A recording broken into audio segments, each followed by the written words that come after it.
see the big arena area, see what that looks like. Sounds good. What? Wait. Oh my goodness. Dude, this looks so sick. It's amazing. That's really nice. Wow. You gonna walk on the stage? Yeah. What is that, a turntable? No, I'm not gonna touch it. I'm not gonna touch it. This is so sick. Can't get anything at the bar. Hello there, buddy. Oh, shut up.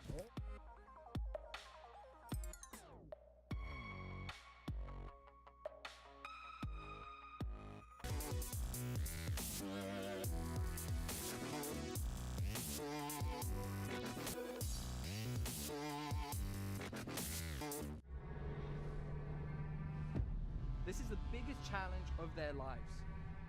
This is the fastest growing spectator sport in the world. They seriously don't understand how good I am at this game, and we are going to win this.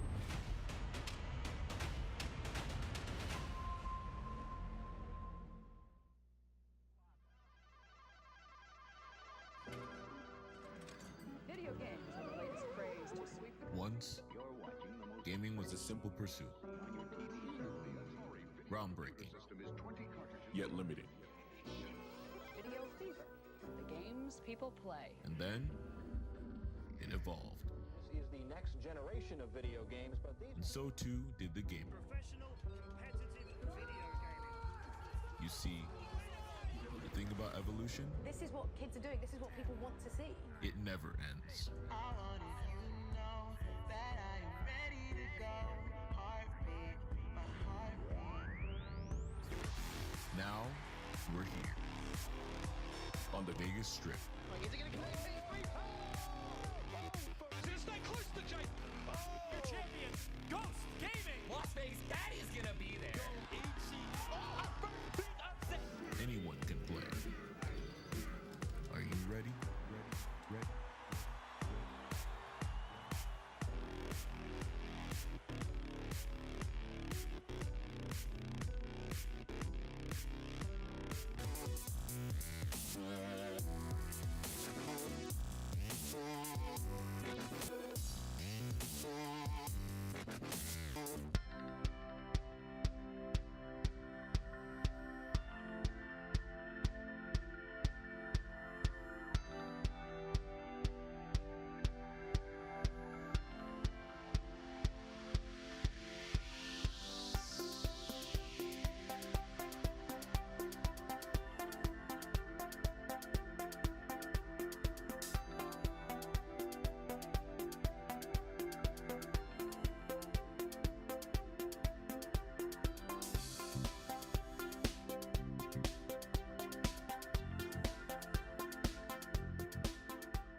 This is the biggest challenge of their lives. This is the fastest growing spectator sport in the world. They seriously don't understand how good I am at this game, and we are going to win this.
Hi, I'm Liam from 3 Ireland's Estars.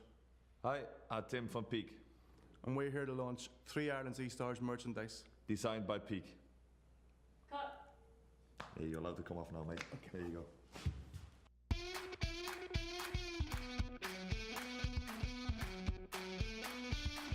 3 Ireland's Estars is an amateur gaming competition in which we will give the opportunity to an amateur gamer to become Ireland's next Estar.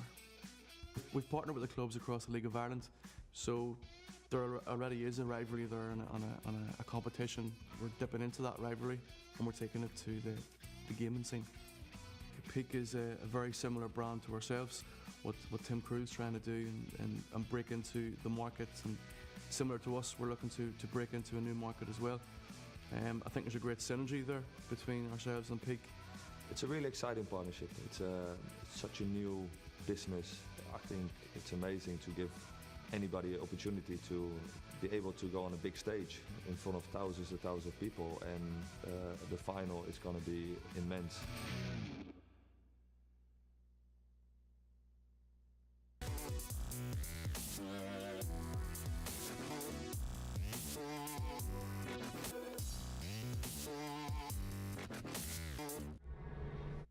Hey guys, and welcome back.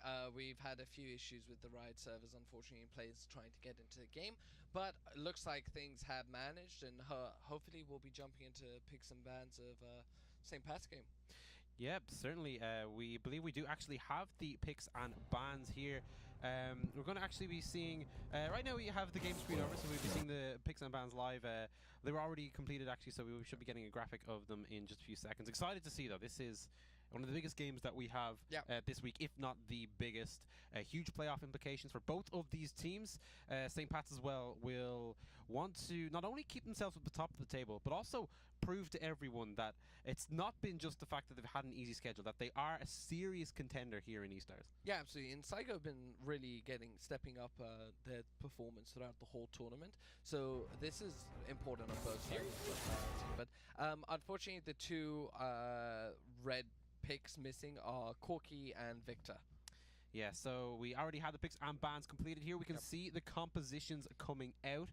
Chogat, Trundle, Karma, Caitlin, and Tam Kench for Sligo. So if that says anything, that's all in on Devils in that bot lane. Yeah. Meanwhile, on the opposite side, it is Orn, Olaf, Zoe, Tristana, and Morgana. So a little bit more diversity. The Olaf can do a good job. The Zoe as well. We've seen CPROM on that before have a pretty big performance just in terms of going on his own and creating picks to help his team through the game.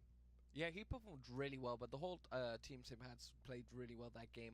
A lot will be placed on Orn in the top lane as their main tanky frontliner, so he really needs to find the right engages and kind of be there to protect his team. Morgana is definitely going to be helpful, but it'll be interesting to see how they match up against a very tanky Sligo Rovers. It's certainly, I think Sligo, it's going to be interesting. Trying to kill that Caitlin will be quite a tough task with the Tam Kench to make sure she's safe, and the Karma as well to provide a little bit of extra safety. But if they kill the Caitlin, then they are in a fantastic spot, and you imagine that's what the Zoe will be for. On the other side, like I said, a little bit more balanced here. Tristana has a little bit of protection, but for the most part she'll be on her own. But Tristana's okay with that. Yeah. She can be pretty tricky to take out herself. Yeah, I mean, they're definitely very polar opposite. Sligo Rovers is definitely going to be a lot easier to execute, and it's something that we were talking about with Connor. It's just that it's a straightforward tank, protect the ADC, and Caitlyn just needs to take turrets. It's not even like they don't necessarily even want to fight. Just continue pushing in the waves and just harassing under tower and just going for the turrets. Whereas St. Pat's are definitely going to look to skirmish and get picks here and there, and especially try and get some resets for Tristana to just work off of. Yes, certainly. St. Patrick's a team who can be relying on their bot lane to snowball really early, to play aggressively in lane and try get kills. And it can be 50-50. Sometimes they do that, sometimes they overstep and end up giving that advantage over here. But against, I think, a very strong Sligo bot lane. I know a lot of people have been bigging up Sligo's AD carry Devils, and he's been beginning to work a little bit better with his support as well, finding just more of an even footing in that duo lane as well. Tough for, I think, for St. Pat's to have to deal with here. It is. It's definitely going to be a very tough game, very safe draft coming out of the side of Sligo. Yeah, it's just I think it's going to be really interesting to see how they execute, and we understand, win conditions is obviously going to be very focused around objectives. But if the side of St. Pat's is able to get ahead, if Zoe's able to get ahead, if Tristan is able to get a few items going, then and Olaf particularly, then it's going to be quite hard.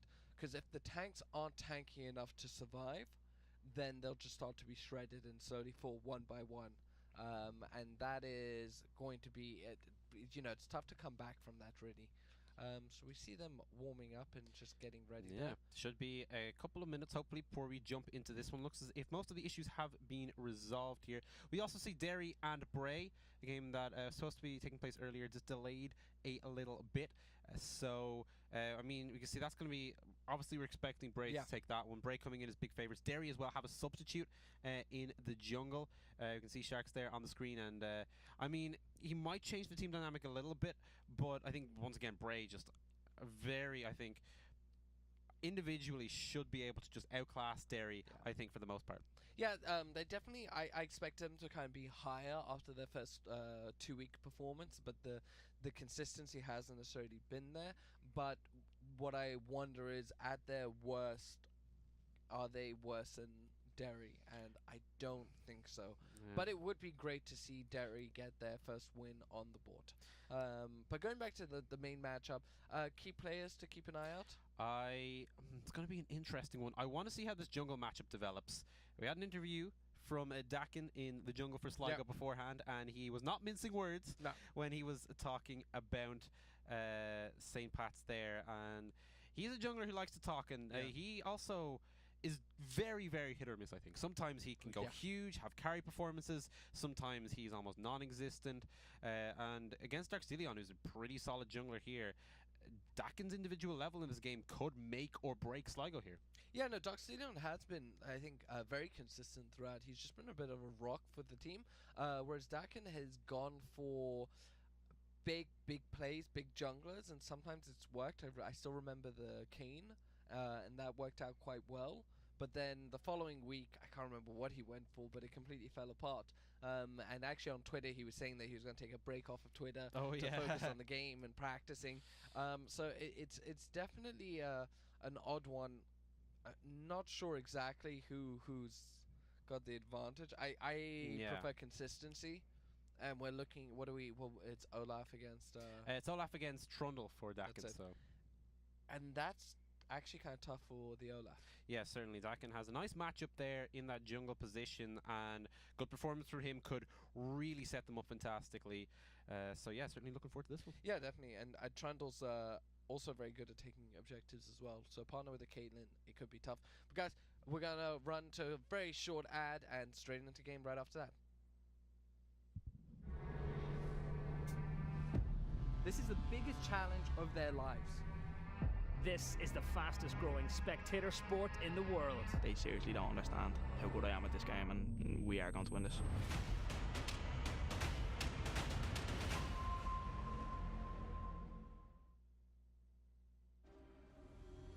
Here we are, loading onto the Rift for the final game of the day. We have waited quite a while for this one, but Sligo Rovers against St. Patrick's. And this one is going to be huge. St. Patrick's have a lot to prove here, but at the same time, Sligo Rovers really looking to establish themselves as one of the top teams in the competition. We know they have the talent. They just need to show that they can work as a team week on week. And a win over Pats here would go a long way towards proving that. Definitely, and I think St. Pat's, they are on a mission to kind of secure that first place with Shamrocks. And I think with this win, they would pretty much be guaranteed a top 4 finish.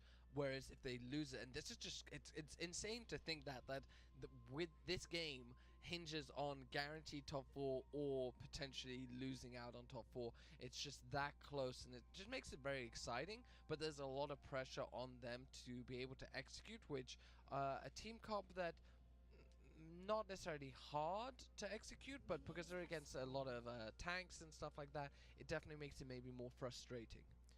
And certainly, if you're not able to get through those beefy members, if you're not able to kill the Caitlyn for Devils, then it is going to be 10 times tougher here. And at St. Pat's, their coordination and team fights will certainly be tested when it comes to their focus here. No crazy jungle starts. Both junglers actually starting on the top side of the map, so I'm looking forward to a big bot lane focus here.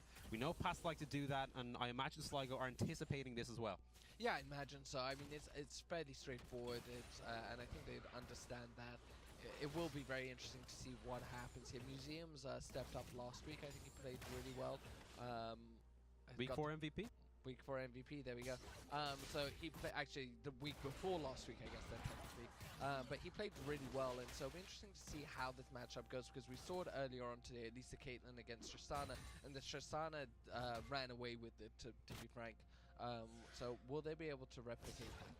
I think Devils and Blue Bullberry will know just a little bit better what they have to do in terms of this matchup here. There is the chance for Morgana to go aggressive, I think, but Witzel will need to be on point and trying to find this Caitlyn, I think, most of all, when it comes to landing those Dark Bindings. Yep. And Devil's making it tough for him right now, so the Caitlyn just has the push as is expected. And nice control here for Sligo in that bottom lane, which could be pretty crucial, but they have to keep an eye out. Ward already placed, so they are aware that Dark Stelion may be angling towards that bottom lane. Yeah, they're definitely playing it safe, and that's exactly what they need to do. They just need to scale up, get out of laning phase, and not give an unnecessary advantage over to Museums and Witzel. No need to make their life harder. And certainly Dakin as well was just having a look in to see where that Olaf was at. Trades in the top lane now. Gloob is doing pretty nicely just early in this 1v1 against Kexi. Has that corrupting potion as well, so he can get a lot of his health back. Two top laners who generally play these tanks. They are more towards helping out the team with utility as opposed to being the big carry players here. So a matchup that may not be the most important here, but it would be nice to get your tank ahead, especially if you can keep that Cho'Gath down and he's just less of a threat to your squishy members. Yeah, absolutely, and we've seen Ornn get a couple of solo kills where people have underestimated him. So definitely a danger, and I think with Cho'Gath, it's just if you let him get ahead, his true damage can just get out of control and can be so frustrating. So killing him or limiting him is definitely something that I think will be part of the objectives for St. Pat's. Certainly they might choose to focus on that when it comes to deciding how they play this early game. I'm pretty quiet right now. Neither jungler has made too much of an attempt to pull off a gank. I think with the Olaf, you need to find a good angle where you can start chaining those undertows, and then it becomes a lot easier. Whereas the Trundle, you just need a nice pillar. That's about it. A nice pillar, that's it. You just walk up to the person, and you know, and Olaf also makes a very easy one stack and gets that ultimate. He runs straight at him, so he helps it. So where are you expecting the pressure to go? We haven't seen them try anything yet, but I definitely think it's going to be around the bot lane. It just makes the most sense if you can get the Caitlyn. If you can kill her once, it suddenly rebalances the lane massively. Well, not massively, but it rebalances it and takes away the pressure from the Caitlyn and gives Tristana more of a breathing room, which is exactly what you want. And then if you can repeat that, that's where things get really good, especially if you can kill Blue Bullberry in the bot lane. If you can kill him, then the fact that he's able to eat someone becomes much less relevant. Certainly. Also want to cast an eye on the mid lane. Zoe versus Karma is kind of a strange matchup. I think it depends on if Zoe can get a nice little bit of pressure in the lane, she can go around the map, but Karma can push you in and prevent that. I know C-Prom and Dragon Ship, two players who would have played together quite a bit. Quite a friendly rivalry, I think, between the two of them, and I think C-Prom, especially with the Zoe pick, will be wanting to show up just individually in lane and try to assert himself on that matchup. Yeah, definitely, and like we saw how much damage he was doing with the Zoe previously, so it's definitely a pick that can be impactful, and in a way he was just overshadowed by the fact that Museums was taking over. Actually, in my opinion, if Museums hadn't gone the pentakill, you know, C-Prom would have made a really strong case for himself getting the MVP. So it's a really good situation to have those two threats on a team. But this is exactly what they need to do. C-Prom just needs to farm up and get to a good position. Nothing too exciting. Gold is fairly even across the board as well as the farming. Yeah, Devils is ahead 10 CS, but then C-Prom's is ahead 10 CS. So advantage in the mid, offset by an advantage in the bottom lane. Still actually leading to a small goal lead in favor of Sligo. That is a redemption active being used by that Zoe who stole it, Spell Thief, just to help out the bottom lane a little bit. Nice for a nice little bit of sustain. We'll see how much more that ability comes into play throughout the game. It's always interesting to see what kind of little things Zoe can pick up when the minions especially die, because that just drops the random stuff sometimes. Yeah, it really is interesting because it also reveals how adaptive the player is. We saw a great time when he picked up Ignite and was able to then use that to pressure the lane with kill pressure, so recognizing the opportunity there. So it's always exciting to see that, and just how creative is the player, how much can they use what they pick up to their advantage. The best is when you get the teleport and it's like, okay, free base. I can just go back, get my item, teleport back to Spell Thief. Darkstelion though might be caught, already level 6. Was flashing away from that one. He was not willing to be caught out there by Dragon Ship. So that's a lot of pressure suddenly relieved from the map, because Olaf traditionally didn't take Flash, he used to always take Ghost, but with the Predator he's now able to take Flash, and it just gives him that added layer of pressure. But now that's kind of gone, he's not as deadly. And certainly see the mid lane trade still going down. Small advantage for C-Prom, but Dragon Ship likely not too stressed. He knows that he is a supportive member of his team, although if he takes that kind of burst damage consistently, he could start giving Zoe a few kills. C-Prom looking for some nice trades in this lane. Yeah, a lot of damage. Didn't expect it. Like, you to be honest, never I was do. like, oh wow, okay. I thought they nerfed Zoe, but apparently she's back. Yeah. So, I found out Lissandra did get buffed in 8.8. Oh, okay. So, but I think she did get a buff, and it like a very minor buff. So it was nothing special. I think she got 4 or 5 patches ago. I seem to remember reading something about it. But yeah, good pickup there. Yeah, I wonder if we'll be seeing that again. And worked out for Very Cork. annoying to deal with, because Team Shen just couldn't help it. Yeah, I mean, Lissandra can... I don't think this Shen can really kill the Lissandra. No. Lissandra can poke you from range, and if you're not forcing positive trades, I think it's quite tough. And it proved to be pretty tough for Bohemians earlier, but back to top lane trades. Gloob and Kexius going at it hell for leather here. Both looking for more sustainable. Darkstelion might be caught out again, though. We already saw him use the flash, and no ultimate available just yet. They're flashing for him. First blood over to Sligo. Kexius looking for a kill top lane as well. Oh, it's going to be a train of kills. I was so sure that Kexius would finish him off, but the ultimate was already used. And Gloob managed to finish him off with the ram. However, it is a 1-for-1 trade. That was so close. I can't believe that happened there. I definitely thought that actually Gloob had baited him into the turret range and had survived, but then it didn't work out. He turned around to go for a melee. I don't know why he didn't just reflect the ram for the second bit. I don't know, but really, I guess top lane tanks. Oh, we might see an engage coming in bottom lane.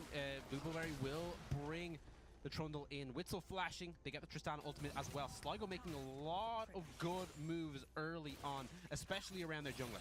Yeah, and this is where we saw Darkstelion being punished for being flashless. He was in a position, good Trundle pillar, as we said, so crucial to it.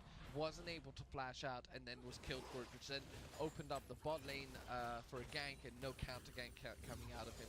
Flash is still down on Darkstelion, so he's still in that position where he's not really, it lacks an escape, lacks pressure, being able to flash in, following up the Predator, and Dakin still has his flash up, so things are definitely going in favor of Sligo.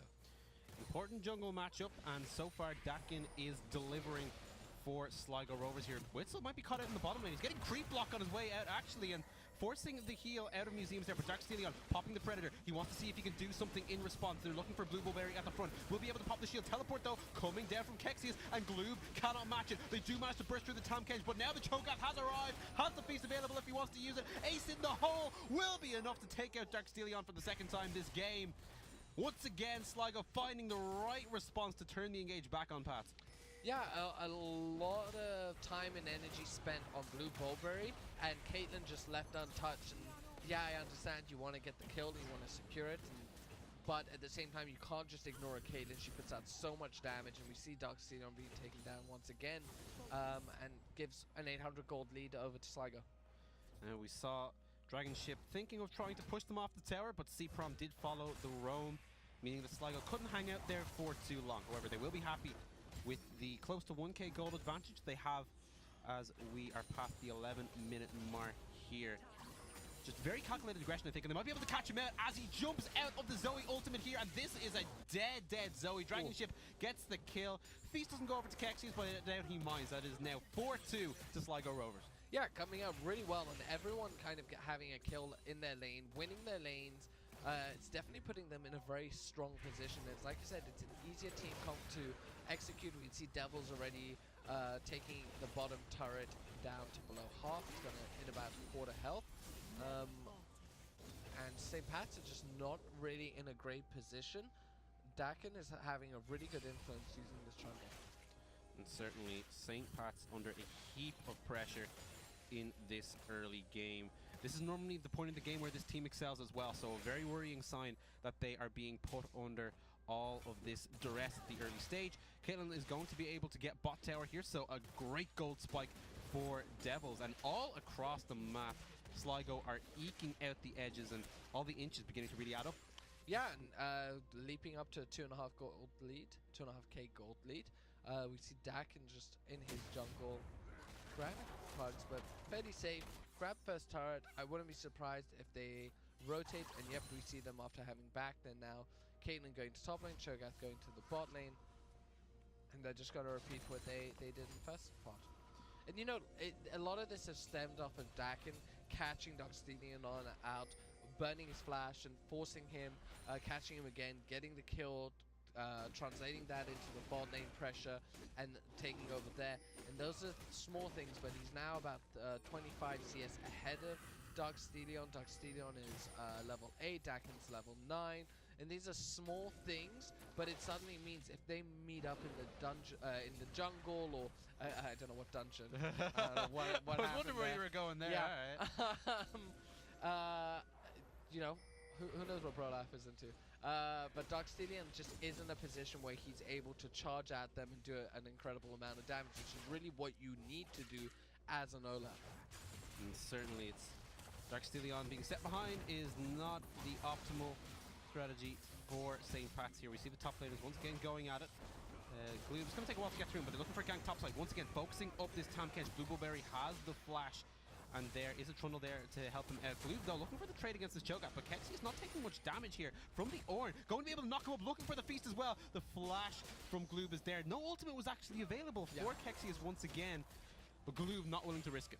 I don't think Gloob was aware of it, so yeah, flash is straight away, and that's great for Kexius because he's just able to grab that, and now he's pressuring tier 2 turret of St. Pat's. Oh, we see Dakin go behind the tower. They have caught out this Morgana. Blueberry able to get the kill here. Meanwhile, Gloob looking to trade topside here, but Kexius going to be able to knock him up once again, and now he has the ultimate up, and he's going to flash forward, look to finish him off. The shield comes out from Gloob, and he's going to be able to get it. The tower finishes him off. Gloob managing to find the kill onto Kexius in the 1 versus 1. It's not looking good for his team topside, but Gloob coming up with the play. Much too greedy. Much too greedy. He zoned him out. He could have just done damage to the turret, been able to grab some CS and kind of push that advantage, but jumped in, miscalculated, and paid for it ultimately. He does finish the banner of command, so that is just going to be a lot more pressure in that bot lane from the top lane champion.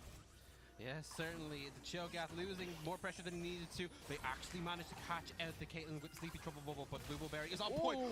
Okay, Paddle Star from C-Prom.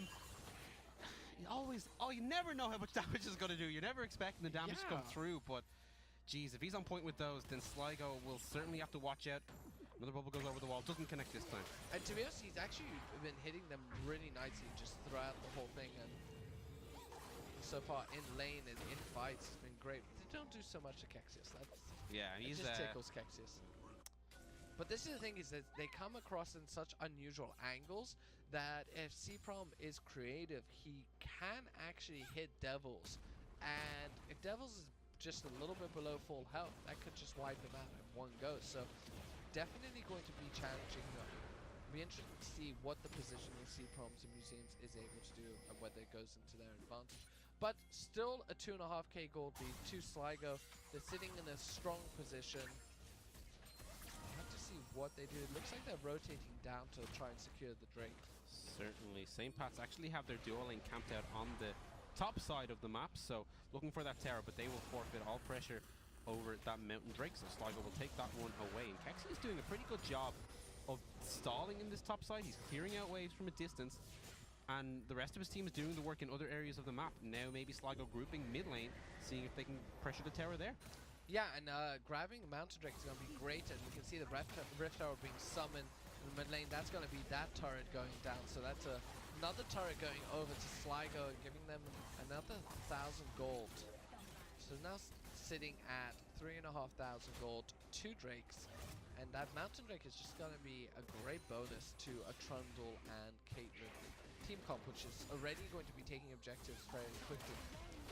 Certainly, we do see them also now looking for that top lane tower, and that should be falling fairly sharpish. All tier 1 towers down now.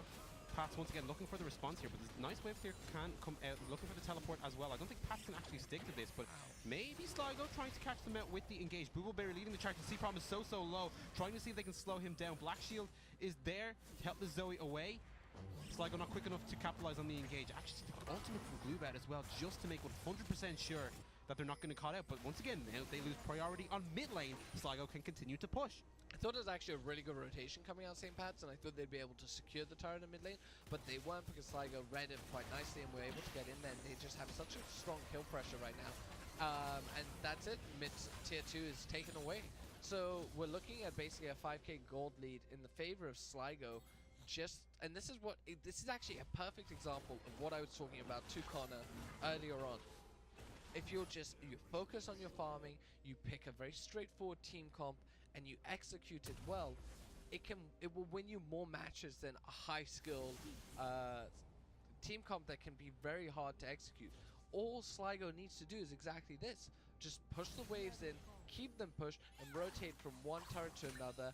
And if they take one, and while St. Pat's are having to deal with that, they move Devils into the mid lane, take that one, and then move to the next lane and take that one. It's straightforward. You know exactly what they're trying to do, but that's not the problem. It's not knowing what they're trying to do, it's stopping what they're trying to do. 18 minutes in, and already Sligo have dropped 4, I think, in terms of just controlling the map, probably the 4 most important towers. You can navigate almost the entire enemy jungle, just given the control that you have. The last 2 side lane towers are pretty easy to siege when it gets to those later stages of the game. So all in all, fantastic here for Sligo as we approach the 20-minute mark, coming up to that Baron area. And do they have the potential to take it? I mean, they've got the Cho'Gath, so secure is one thing that they probably don't have to worry about as much. No, not at all. I mean, Cho'Gath is going to be a huge